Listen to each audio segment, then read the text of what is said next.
Nick was always a model student with A grades, but a year ago, those grades started to drop. Nick had been given a laptop computer by his high school. He has attention deficit hyperactivity disorder and spent up to 6 hours a day playing video games. I started doing the massive multiplayer games and stuff like that, and what it did for me is it kind of gave me a sense of instant gratification. And what did you feel when you couldn't play video games? Like I had to go on the computer or I'd be bored to death. What Nick and his family are experiencing here in Hartford, Connecticut is being played out in homes across the nation.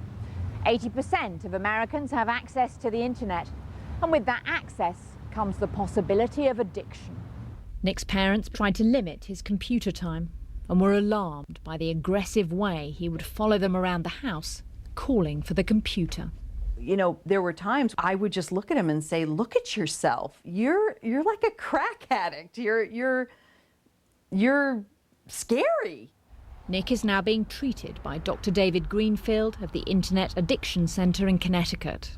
This light treatment is also used to help war veterans suffering from post-traumatic stress disorder. It's supposed to help the brain process distressing memories which overwhelm our coping mechanisms.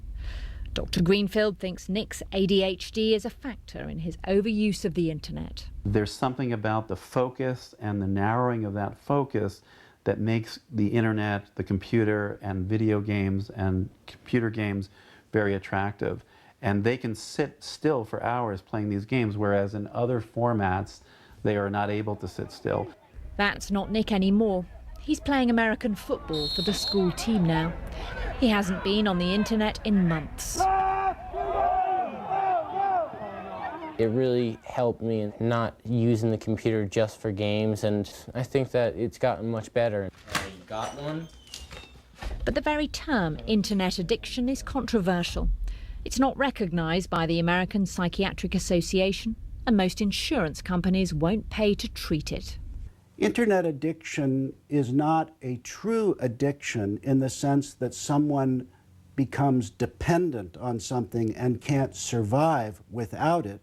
I think it's only a matter of time before we have some formal diagnosis that will include it.